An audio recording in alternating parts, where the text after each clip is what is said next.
स्वागत है आपका बी न्यूज नेशन में। मैं हूं आबिद हुसैन शेख। रमेश जिगजनगी पर भ्रष्टाचार के संगीन आरोप। प्रकाश राठौर। अधिकार का दुरुपयोग, नेशनल हाईवे टोल प्लाजा अभिवृद्धि के लिए आए करोड़ों के अनुदान में हेराफेरी, मोदी सरकार पर भ्रष्टाचार के संगीन आरोप लगाते हुए ऐसा झूठा प्रधानमंत्री, धोखा देने वाला सांसद हमने नहीं देखा। इन घोटालों और झूठे वादों को जनता समझ चुकी है, इस बार सबक सिखाएगी।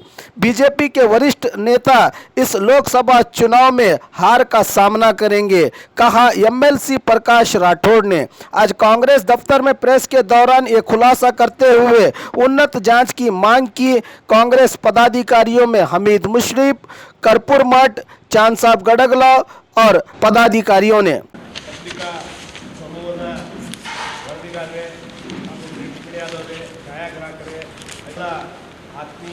ವೇದಿಕೆಯ ಮೇಲೆ 2018ರ ಅಭ್ಯರ್ಥಿಯಾದ ಶ್ರೀ ಹಮೀದ್ ಮುಶ್ರಫ್ ಸಾಹೇಬರು ಹಾಗೂ ಶಿವಾಲಯ ಅಧ್ಯಕ್ಷರಾದ ಶ್ರೀ ಸಮ್ಮಯ್ಯವರು, ಮಹಿಳಾ ಕಾಂಗ್ರೆಸ್ ಅಧ್ಯಕ್ಷರಾದ ಶ್ರೀ ಮಾದೇವಿ ಗೋಕಾಕ್ ಅವರು ಪತ್ರಿಕಾಗೋಷ್ಠಿ ಇಲ್ಲೇ ಮಾಡಿದಾಗ ನಾನು ಹೇಳಿದ್ದೆ, ಸನ್ಮಾನ್ಯ ಕೇಂದ್ರ ಸಚಿವರು ಬಿಜಾಪುರಿನ ಅಭ್ಯರ್ಥಿಗಳಾದ BJP ಅಭ್ಯರ್ಥಿಯಾದ ಸನ್ಮಾನ್ಯ ಶ್ರೀ ರಮೇಶ್ ಜಿಗಜಿಣಗಿ ಅವರ ಹಗರಣಗಳಾಗಲಿ, ಅವರು ಲೋಕಸಭೆಯಲ್ಲಿ ಏನೇನು ಕೆಲಸ ಮಾಡಿದ್ದಾರೆ ಅದ್ರ ಬಗ್ಗೆ ವಿವರವಾಗಿ ಹೇಳ್ತೀನಿ ಅಂಥೇಳಿ ನಿಮಗೊಂದು ಮಾತನ್ನು ಹೇಳಿದ್ದೆ. ಇವತ್ತು ನಾನು ನಿಮ್ಗೆ ಭಾಳ ಸಂತೋಷ ಆದಿಂದ ಈ ಎಲ್ಲ ದಾಖಲೆಗಳು ಬಿಡುಗಡೆ ಮಾಡ್ತಾ ಇದ್ದೀನಿ. ರಮೇಶ್ ಜಿಗಜಿಣಗಿ ಸಾಹೇಬರ ಸಾಧನೆಗಳು ಏನು ಅಂತ ಹೇಳಿದ್ರೆ ಅದು ಒಂದು ದೊಡ್ಡ ಶೂನ್ಯ. ಅವರು ಏನು ಕೆಲಸ ಮಾಡಿದ್ದಾರೆ ಈ ಎರಡು ಅವಧಿಯಲ್ಲಿ, ಸಂಸದರಾಗಿ, ಕೇಂದ್ರ ಸಚಿವರಾಗಿ, ಇವತ್ತು ಭಾಳ ದುಃಖದಿಂದ ನಾನು ಈ ಒಂದು ದಾಖಲೆಗಳನ್ನು ಬಿಡುಗಡೆ ಮಾಡ್ತಾಯಿದ್ದೀನಿ. ಅವರು ಈ ನ್ಯಾಷನಲ್ ಹೈವೇಯಲ್ಲಿ ನಡೀತಾ ಇರುವ ಪ್ರಕ್ರಿಯೆಯಲ್ಲಿ, ವಿಶೇಷವಾಗಿ ಬಿಜಾಪುರಿಂದ ಶೋಲಾಪುರ, ಅದು ವಿಳಂಬ ಎಷ್ಟು ಆಗಿದೆ ಅಂತ ತಮಗೂ ಗೊತ್ತು, ನಮಗೂ ಗೊತ್ತು. 10 ವರ್ಷಗಳಿಂದ ಇದು ನೆಗೆದು ಬಿದ್ದಂಥ ಇದು ಒಂದು ನ್ಯಾಷನಲ್ ಹೈವೇ 4 ಲೇನ್ ಆಗುವಂಥ ಪ್ರಕ್ರಿಯೆ. ಇದು ಯಾಕೆ ವಿಳಂಬ ಆಯಿತಪ್ಪ? ಇದನ್ನು ಯಾವತ್ತು ಸ್ಯಾಂಕ್ಷನ್ ಆಗಿದ್ದು? ಇದು ನಮ್ಮ ಸರ್ಕಾರ, ಕಾಂಗ್ರೆಸ್ ಸರ್ಕಾರ ಇದ್ದಾಗ ಇದರದ್ದು ಸ್ಯಾಂಕ್ಷನ್ ಆಗಿತ್ತು. ಚಿತ್ರದುರ್ಗದಿಂದ ಹಿಡಿದು ಶೋಲಾಪುರ್ವರೆಗೆ ಒಂದು ನ್ಯಾಷನಲ್ ಹೈವೇ ಆಗಬೇಕು, 4 ಲೇನ್ ಮಾಡಬೇಕು ಅಂಥೇಳಿ ನಮ್ಮ ಸರ್ಕಾರ ಇದ್ದಾಗ ಅದನ್ನು ಅಪ್ರೂವಲ್ ಕೊಟ್ಟಿದ್ದು, ಹಣನೂ ಬಿಡುಗಡೆ ಆಯಿತು. ಮತ್ತು ಹೊಸಪೇಟೆಯಿಂದ ಬಿಜಾಪುರಿನ 4-ವೇ ಲೇನ್ ತಯಾರಾಯಿತು. ಬಿಜಾಪುರ ಮತ್ತು ಶೋಲಾಪುರ ಹಾಗೆ ಉಳಿದಿತ್ತು. ಯಾಕೆ ಉಳಿತಪ್ಪ ಇದು? ಇವತ್ತು ನಾವು ದಾಖಲೆಯಲ್ಲಿ ತಮಗೆ ನೋಡಬೇಕು ಅಂತ ಹೇಳಬೇಕಂತ ಇದ್ದೀನಿ. ಏನು ಅಂತ ಹೇಳಿದ್ರೆ, ಇದು ನೋಟಿಫಿಕೇಷನ್ ಆಗಿರೋದು ದಿನಾಂಕ 8/12/2011 8ನೇ ತಾರೀಕು 12ನೇ ತಿಂಗಳು 2011 ಟೆಂಡರ್ ಆಗ್ತದೆ. ಆದರೆ ರಮೇಶ್ ಜಿಗಜಿಣಗಿ ಸಾಹೇಬ್ರು ಏನು ಮಾಡ್ತಾರೆ, 7ನೇ ತಾರೀಕಿಗೆ ಅವರು ಒಂದು ಲೆಟರ್ ಕೊಡ್ತಾರೆ. ಏನಂತ ಕೊಡ್ತಾರೆ? ಟೋಲ್ ನಾಕಾನ ತಾವು ಆಗಸ್ಟ್ ನಾಳಿನಿಂದ ತಿಡ್ಗುಂದಿ ಕ್ರಾಸಿಗೆ ತೊಗೊಂಡು ಬರ್ರಿ ಅಂತ ಹೇಳ್ತಾರೆ. ಯಾವ ಜಮೀನಿನ ವ್ಯಾಲ್ಯೂ 200 ರೂಪಾಯಿ ಪರ್ ಸ್ಕ್ವೇರ್ ಫೀಟು ಇಲ್ಲ, ಅದನ್ನು ಮೋರ್ ದೆನ್ 10 ಪಟ್ಟನ್ನು ಜಾಸ್ತಿ ಮಾಡಿ ಅದನ್ನು ವಶಪಡಿಸ್ಕೊಳ್ತಾರೆ. ಯಾರು? ನ್ಯಾಷನಲ್ ಹೈವೇ ಅಥಾರಿಟಿಯವರು. ಇದು 2ನೇ ಅಂಶ ನಾನು ನಿಮಗೆ ಹೇಳೋಕ್ಕೆ ಇಚ್ಛಪಡ್ತಾ ಇದ್ದೀನಿ. ಇದ್ರ ಬಗ್ಗೆ ಅವರು ಲ್ಯಾಂಡ್ ಅಕ್ವೈರ್ ಆಗಬೇಕು ಅಂಥೇಳಿ ಸುಶೀಲಾಬಾಯಿ ಉಟ್ಗಿ ಮತ್ತು ಸಂಜಯ್ ಉಟ್ಗಿ ಅವರು ಹಲವಾರು ಬಾರಿ ನ್ಯಾಷನಲ್ ಹೈವೇಗೆ ರಮೇಶ್ ಜಿಗಜಿಣಗಿ ಸಾಹೇಬರು ಪತ್ರ ಬರೀತಾರೆ. 2011ರಿಂದ 2015ವರೆಗೂ ಸತತವಾಗಿ ಅವರು ಪ್ರಯತ್ನ ಮಾಡ್ತಾ ಇದ್ದಾರೆ. ಏನು ಅಂತ ಹೇಳಿದ್ರೆ, ಆ ಆಗಸ್ಟ್ ನಾಳೆಯೊಂದಿಗೆ ತಿಡುಗುಂದಿಗೆ ಅದನ್ನು ಟೋಲ್ ಸ್ಥಳಾಂತರ ಮಾಡಬೇಕು. ಅದರದ್ದು ಏನು ಡಿಸೈನ್ ಇದೆ, ಆ ಟೋಲಿನ ಡಿಸೈನು, ಅದ್ರ ಬಗ್ಗೆ ಏನಾದರೂ ಇದು ಆಗಿದೆ ಅಂಥೇಳಿ ನ್ಯಾಷನಲ್ ಹೈವೇ ಅಥಾರಿಟಿಯವರು 4 ವರ್ಷಗಳ ಕಾಲ ಅದರ ಮೇಲೆ ಏನೂ ಇದು ಮಾಡೋದಿಲ್ಲ. ತದನಂತರ ಇವರೆಲ್ಲರೂ ಸೇರಿ ನಮ್ಮ ಸಾಲಿ ಅನ್ನೋರು ಒಂದು ಪತ್ರ ಬರೀತಾರೆ.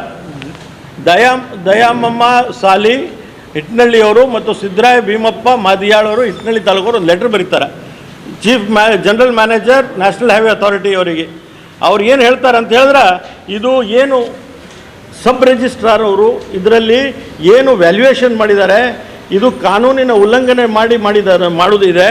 ಅದರಲ್ಲಿ ಇದೇನು CILA ನೋಟಿಫಿಕೇಷನ್ NA ಮಾಡಬೇಕಿದೆ, ಅದೂ ತಪ್ಪಾಗಿದೆ.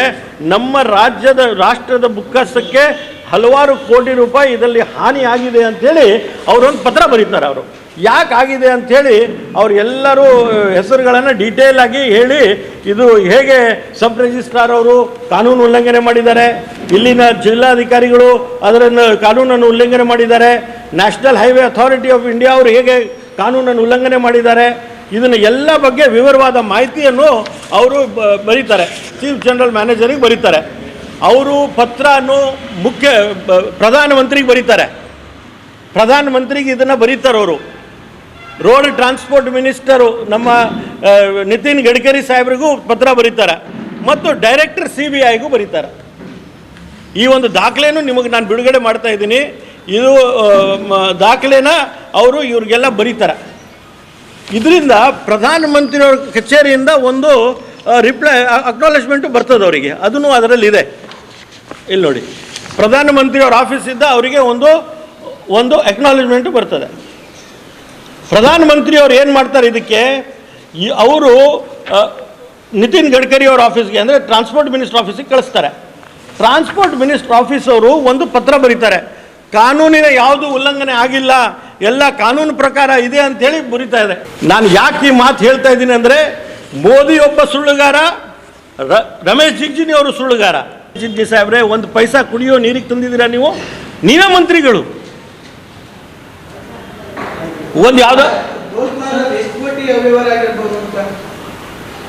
ಒಂದು ಏನಿಲ್ಲ ಅಂದ್ರೂ ಒಂದು ಮೋರ್ ದನ್ 20 ಕೋಟಿ ಅಷ್ಟೊತ್ತು ಆಗಿರ್ಬೇಕು. ಯಾಕಂದರೆ ನಾಲ್ಕು ಎಷ್ಟು ಜಮೀನಿದೆ ಸರ್? ಅದು ಇರೋದು 4 ಎಕರೆ ಜಮೀನು. ಅದು 4 ಎಕರೆ ಜಮೀನು. ಆ 4 ಎಕರೆ ಜಮೀನಿಗೆ ನೀವು 10 ಕೋಟಿ 12 ಕೋಟಿ ರೂಪಾಯಿ 22 ಕೋಟಿ ರೂಪಾಯಿ ತಾವು ತಮ್ಮ ವಿಪಾಲಕರಿಗೆ ಕೊಡ್ತೀನಿ ಅಂತ ಹೇಳಿದ್ರೆ ಅದು ನ್ಯಾಯನಾ? ಯಾರ್ದು ದುಡ್ಡು ಸ್ವಾಮಿ ಇದು? 20 ಮಿನಿಮಮ್ ಅಂತ ನನ್ನ ಭಾವನೆ. ಸಾಮಾನ್ಯ ಅವ್ರು ಕರೆಕ್ಟ್ ಆಗಿ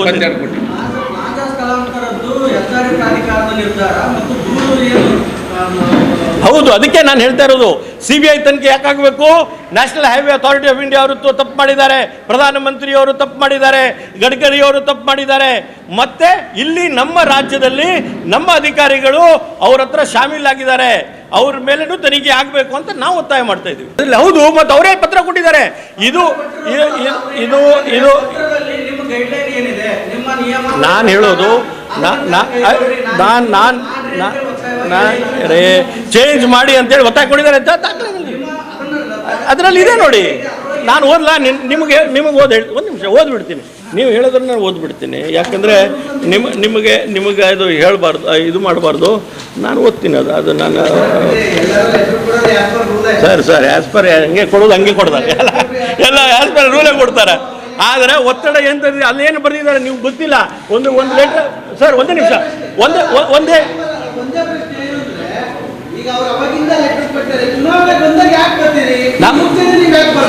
ಇಲ್ಲ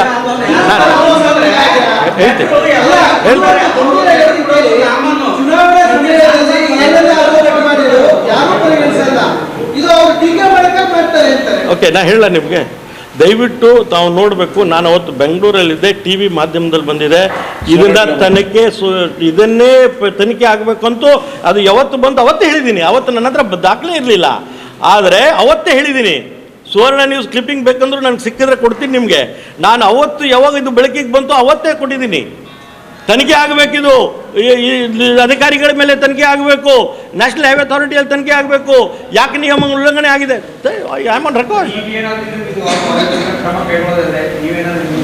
ಹೌದು, ಇದನ್ನು ಮುಂದೆ ನಾವು ಮತ್ತೆ ಮುಂದುವರಿಸ್ತೀವಿ. ಈಗ ಇದು ಏನಾಗಿದೆ, ದಾಖಲೆಗಳು ನಮ್ಮ ಕೈಗೆ ಬಂದಿವೆ. ಇದ್ರ ಬಗ್ಗೆ ನಾವು ಈಗಾಗಲೇ ಇವತ್ತು ಪತ್ರಿಕಾಗೋಷ್ಠಿ ಮಾಡಿದ್ದೀವಿ. ನಾವು ಇದ್ರ ಬಗ್ಗೆ ಮತ್ತೆ ತನಿಖೆ ಮಾಡ್ತೀವಿ. ಮತ್ತು ನಾವು ಇವ್ರ ಹತ್ರ ಮಾತಾಡಿದ್ದೀನಿ, ಆ ಸಾಲಿಯವ್ರ ಹತ್ರನೂ ಇದು ಮಾಡಿದ್ವಿ. ಕೋರ್ಟ್ಗೂ ಮೊರೆ ಹೋಗಬೇಕು ಅಂತಲೂ ಹೇಳ್ತೀವಿ. ಯಾಕೆ ಹೇಳ್ತೀನಿ ಅಂದರೆ, ನಮ್ಮ ಸರ್ಕಾರದ ಬೊಕ್ಕಸಕ್ಕೆ ಹಾನಿ ಆಯಿತು ಅಂತ ಹೇಳಿದ್ರೆ ಅದು ನಮ್ಮ ಹಣ. ಇದು ಮೊಯ್ಸಿನ್ ಅವ್ರ ಇಶ್ಯೂ ನಮ್ಮ AICC ಏನು ಡೆಲ್ಲಿಯಲ್ಲಿದೆ. ಈಗಾಗಲೇ ಎಲೆಕ್ಷನ್ ಕಮಿಷನ್ಗೆ ಕಂಪ್ಲೇಂಟ್ ಕೊಟ್ಟಿದೆ. ಒಬ್ಬ ದಕ್ಷ ಅಧಿಕಾರಿಗಳ ಮೇಲೆ ತಾವು ಇಂಥ ಒಂದು ಕ್ರಮ ತಗೊಂಡಿರೋದು ಸರಿಯಲ್ಲ. ಅದ್ರ ಜೊತೆಗೆ ರಾಜ್ಯದಲ್ಲಿ ಕೂಡ ಎಲೆಕ್ಷನ್ ಚುನಾವಣೆ ಆಯೋಗಕ್ಕೆ ನಾವು ಕಂಪ್ಲೇಂಟ್ ಕೊಟ್ಟಿದ್ದೀವಿ. ಯಾಕಂದರೆ ಅವರು ನಮ್ಮ ರಾಜ್ಯದ IAS ಆಫೀಸರ್ ಆಗಿದ್ದಾರೆ. ನಮ್ಮ ಬಿಜಾಪುರ ಜಿಲ್ಲೆಯಲ್ಲಿನೂ ನಾವು ಅವ್ರ ಜಿಲ್ಲಾಧಿಕಾರಿಗೆ ನಾನು ಇವತ್ತು ಆಗಲಿ ನಾಳೆ ಆಗಲಿ ಅದನ್ನು ಕಂಪ್ಲೇಂಟು ಕೊಡ್ತೀವಿ.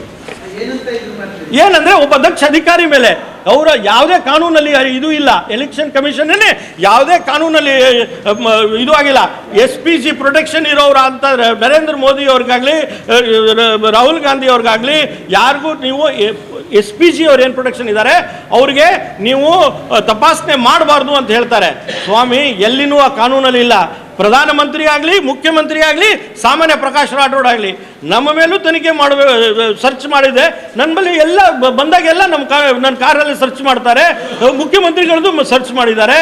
ಆದರೆ BJPಯ ಅರುಣಾಚಲ್ ಪ್ರದೇಶಿನ ಮುಖ್ಯಮಂತ್ರಿಯ ಕಾನ್ವಾಯಲ್ಲಿ 1,80,00,000 ರೂಪಾಯಿ ವಶಪಡಿಸ್ಕೊಂಡಿದ್ದಾರೆ ಎಲೆಕ್ಷನ್ ಕಮಿಷನ್ ಅವರು. ಆ ಪ್ರಧಾನಮಂತ್ರಿಗೆ ಯಾಕೆ ಸಂಶಯ ಬರಬಾರ್ದು ನಮ್ಮ ಮೇಲೆ? ನಮಗೆ ಸಂಶಯ ಇದೆ, ಕಾಂಗ್ರೆಸ್ ಪಕ್ಷಕ್ಕೆ ಸಂಶಯ ಇದೆ.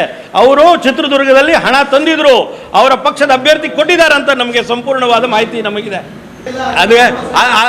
ಅದು ತಪ್ಪಿದೆ, ಅದು ಸರಿ ಇಲ್ಲ. ಅವರು BJP ಏಜೆಂಟ್ ತರ ಮಾಡ್ತಾ ಇದ್ದಕ್ಕೆ ನಾವು ಒಪ್ಪೋದಿಲ್ಲ.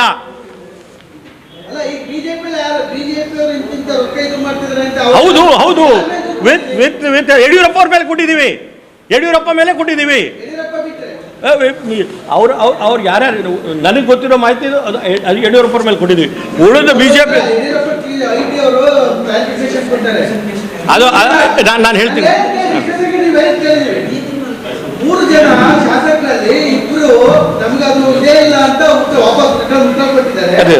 ಇನ್ನೊಬ್ಬ ಶಾಸಕರು ರೆಸ್ಪಾನ್ಸ್ ಮಾಡಿಲ್ಲ ಅಂತ, ಅದರಿಂದ ಆ ಪ್ರಕರಣ ಕೈ ಬಿಟ್ಟಿವಿ ಅಂತ ಅವರು ಕ್ಲಾರಿಫಿಕೇಶನ್ ಕೊಟ್ಟಿದ್ದಾರೆ. ಅದು ಕ್ಲಾರಿಫಿಕೇಶನು ಅವರು BJP ಏಜೆಂಟ್ ಥರ ಮಾಡ್ತಾ ಇದ್ದಾರೆ ಅಂತ ಈಗಾಗಲೇ ನಾವು ಹೇಳಿದ್ದೀವಿ. ಯಾರು ಬಾಲಕೃಷ್ಣ ಯಾರು IT ಅಧಿಕಾರಿ ಪ್ರೆಸ್ ಸ್ಟೇಟ್ಮೆಂಟ್ ಕೊಡೋಕ್ಕೆ ರೇಡ್ ಮಾಡಬೇಕಾದ್ರೆ ಅವ್ರಿಗೇನು ಕಾನೂನು ಗೊತ್ತಿದೆಯಾ? ಯಾವ ರೇಡ್ ಆದರೂ ಯಾವ ವ್ಯಕ್ತಿ ಹೆಸರು ಹೇಳಬಾರ್ದು. ಇವರು ಸ್ಪಷ್ಟೀಕರಣ ಕೊಡ್ತಾರೆ IT ಅವರು ಅಧಿಕಾರಿಗಳು. ಈಗ ಸಂವಿಧಾನಾತ್ಮಕ ಸಂಸ್ಥೆಗಳ ಮೇಲೆ ನಮಗೆ ನಂಬಿಕೆ ಇಲ್ಲ ಅಂತೀರಿ. ನಮ್ಮ ರಾಜ್ಯ ನಮ್ಮದೇ ಸರ್ಕಾರ ಬರೋದು, ನಾವೇ ಮಾಡ್ತೀವಿ. ಡೋಂಟ್ ವರಿ, ನಮ್ಮದೇ ಸರ್ಕಾರ, ಕಾಂಗ್ರೆಸ್ ಸರ್ಕಾರ ರಾಷ್ಟ್ರದಲ್ಲಿ ಬರುತ್ತೆ. ರಾಹುಲ್ ಗಾಂಧಿ ಅವರು ಪ್ರಧಾನಮಂತ್ರಿ ಆಗ್ತಾರೆ, ಡೆಫಿನೆಟ್ ಆಗಿ ಇದು ಮಾಡ್ತಾರೆ. ನಾವೇ ತನಿಖೆ ಮಾಡ್ತೀವಿ. CBI ಹೇಗೆ ಮೊದಲಿತ್ತು ನಿಷ್ಪಕ್ಷವಾಗಿ ಅವರು ತನಿಖೆ ಆಗಬೇಕು. 5 ವರ್ಷದಿಂದ BJP ಈಗ ಎಲ್ಲ ಸಂಸ್ಥೆಗಳನ್ನ ನಾಶ ಮಾಡಿದ್ದಾರೆ ಅಂತ. ಹೌದು, ಆಯ್ತು. ಅದಕ್ಕೆ ನೀವು ಹೇಳೋದನ್ನ ನಾವು ಒಪ್ತೀನಿ. ನಾವು ನಾಶ ಮಾಡಿದ್ದೀವಿ ಅಂತ ಹೇಳಿದ್ವಿ, ನಮ್ಮ ಮೇಲೆ ಆಪಾದನೆ ಮಾಡಿದ್ರಿ, ನಾವು ಹಣ ಲೂಟಿ ಮಾಡಿದ್ದೀವಿ, ಎಲ್ಲ ವಿದೇಶದಲ್ಲಿ ಇದ್ದೀವಿ, ಎಲ್ಲ ನಾವು ಹೇಳಿದ್ರಿ. ಅದಕ್ಕೆ ಒಪ್ಕೊಳ್ಳೋಣ. ಜನ ನಮಗೆ ಪಾಠ ಕಲಿಸಿದ್ರಾ? ನಾವು 46 ಬಂದ್ವಾ? ಆಯಿತು ಸ್ವಾಮಿ, 5 ವರ್ಷ ನೀವೇನು ಮಾಡಿದ್ರಿ? ಕಾಂಗ್ರೆಸ್ ಪಕ್ಷದವ್ರು ಯಾರಿಗಾದ್ರೂ ಜೈಲಿಗೆ ಹಾಕಿದ್ರಾ? ನೀವು ಯಾವುದಾದ್ರೂ ಕಪ್ಪು ಹಣ ತಂದ್ರಾ? ನೀವು ಯಾರಿಗಾದ್ರ ಮೇಲೆ ಏನಾದರೂ ತನಿಖೆ ಮಾಡಿದ್ರಾ? ನೀವು ನಮ್ಗಿಂತ ಜಾಸ್ತಿ. ನಾವು 60 ವರ್ಷದಲ್ಲಿ ಮಾಡಿಲ್ಲ, 5 ವರ್ಷದಲ್ಲೇ ಮಾಡಿಬಿಟ್ರಿ. 30,000 ಕೋಟಿ ರೂಪಾಯಿ ರಫೇಲ್ ಹಗರಣ. ಜೈಲಲ್ಲಿ ಒಂದು ನಿಮಿಷ, ಮೋದಿ ಅವರು ಜೈಲಿಗೆ ಹೋಗೋದು ಖಚಿತ, ಅದು 100% ಶ್ಯೂರ್ ಇದೆ. ರೈಫಲ್ ಹಗರಣದಲ್ಲಿ ಇಲ್ಲ ನಾವು ಹೇಳಿವಿ, ನಾವು ಇಷ್ಟೇ ನಾವು ಮಾಡಿವಲ್ಲ. ನಮ್ಮ ಮೇಲೆ ಆಪಾದನೆ ಬಂತ. ನಾವೇನು ರಾಜಾ ಅವ್ರಿಗೆ ಜೈಲಿಗೆ ಕಳಿಸ್ಲಿಲ್ವಾ? ಸುರೇಶ್ ಕಲ್ಮಾಡಿ ಅವ್ರಿಗೆ ಜೈಲು ನಾವು ಕಳಿಸ್ಲಿಲ್ವಾ? ನಾವು ಕಳಿಸಿದ್ವಿ. ನಮ್ಮ ಮಂತ್ರಿಗಳು ನಾವೇ ಜೈಲಿಗೆ ಕಳಿಸಿದ್ವಿ. ಆದರೆ ನೀವು ಒಬ್ಬರಾದ್ರೂ ಕಳಿಸಿದ್ರಾ? ನಿಮ್ಮ ಮೇಲೆ ಎಷ್ಟು ಭ್ರಷ್ಟಾಚಾರ? ಪಂಕಜ ಅವರು ಮಹಾರಾಷ್ಟ್ರದ ಇವರಿದ್ದಾರೆ, ತಾವು ಶಿವರಾಜ್ ಪಾಟೀಲ್ ಇದ್ದಾರೆ, ತಮ್ಮ ಮೇಲೆ ರೈಫಲ್ ಹಗರಣ ಇದೆ. ಯಾರಿಗಾದ್ರೂ ತಾವು ರಾಜೀನಾಮೆ ತೊಗೊಂಡ್ರಾ? ಲಲಿತ್ ಮೋದಿ ಓಡೋದ್ರು, ತಾವು ಸುಷ್ಮಾ ಸ್ವರಾಜ್ ಅದರಲ್ಲಿದ್ದಾರೆ, ಅವ್ರನ್ನೇ ರಾಜೀನಾಮೆ ತೊಗೊಂಡ್ರಾ? ಮೆಹುಲ್ ಚೋಕ್ಸಿ ಅವ್ರು ಹೋದ್ರು, ಹಣಕಾಸು ಸಚಿವರು ರಾಜೀನಾಮೆ ಕೊಟ್ರಾ? ಚಿದಂಬರಂ ಅವರು ರಾಜೀನಾಮೆ ಕೊಟ್ಟಿದ್ದನ್ನು ತಾವು ನೋಡಿ, ರಾಜಾ ಅವರು ಜೈಲಿಗೆ ಹೋಗಿರೋದನ್ನು ನೋಡಿ, ತಾವು ಸುರೇಶ್ ಕಲ್ಮಾಡಿ ಜೈಲಿಗೆ ಹೋಗಿರೋದನ್ನ ನೋಡಿ. ನಾವು ನಿಷ್ಪಕ್ಷವಾಗಿ ಮಾಡಿದ್ದೀವಿ, ಎದೆ ತಟ್ಟು ಹೇಳ್ತೀವಿ ನಾವು. ನೀವು ಈ 56 ಇಂಚ್ ಇಟ್ಕೊಂಡು ಬರೀ ಸುಳ್ಳು, ನಿಮ್ಮ ಎದೆ 56 ಇಂಚ್ ಅಂತ ಹೇಳಿ ಏನು ಪಾಕಿಸ್ತಾನಿಗೆ ಇವತ್ತು ಉತ್ತರ ಕೊಡ್ತಾ ಇದ್ದೀರಾ? ಬಾಲ್ಕೋಟಲ್ಲಿ ಕರೆಕ್ಟಾಗಿ ತಾವು ಮಾಡಿದ್ದೀರಾ? ಇವತ್ತು ಸುಷ್ಮಾ ಸ್ವರಾಜ್ ಹೇಳ್ತಾರೆ ಒಬ್ಬರು ಸತ್ತಿಲ್ಲ ಅಂತ ಹೇಳಿ. ಪ್ರಧಾನಮಂತ್ರಿಗೆ ನಾಚಿಕೆ ಆಗಬೇಕು. ಅವರ ಎಕ್ಸ್ಟರ್ನಲ್ ಅಫೇರ್ಸ್ ಮಿನಿಸ್ಟರ್ ಸ್ಟೇಟ್ಮೆಂಟ್ ಕೊಡ್ತಾರೆ.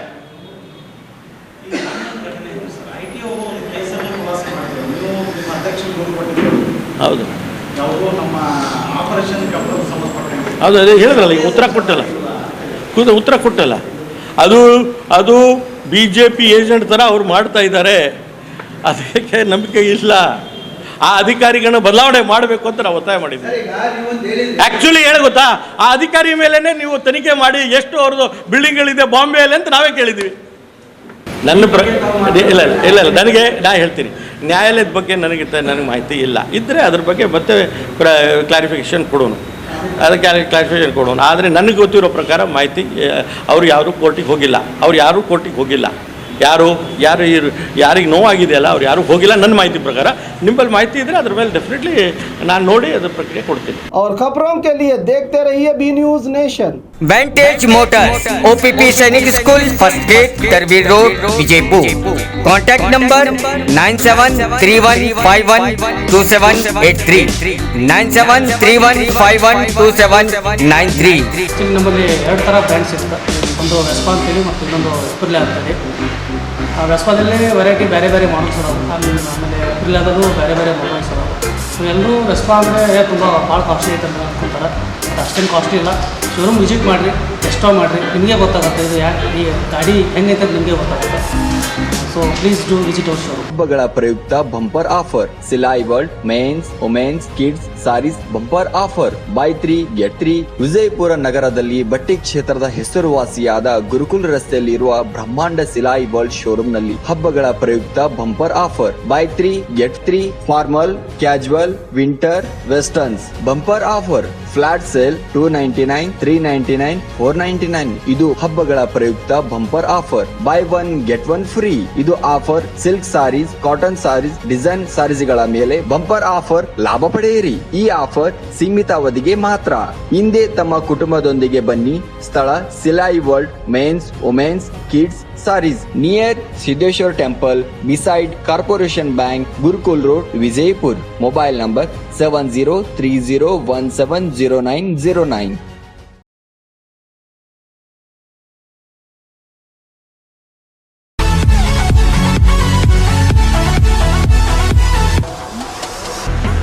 न्यूज नेशन के लेटेस्ट न्यूज़ों को अपने मोबाइल में देखने के लिए यूट्यूब में बी न्यूज नेशन के चैनल के सब्सक्राइब आइकॉन को दबाएं और फिर बेल आइकॉन को दबाने पर आप लेटेस्ट न्यूज़ों को देख सकते हैं।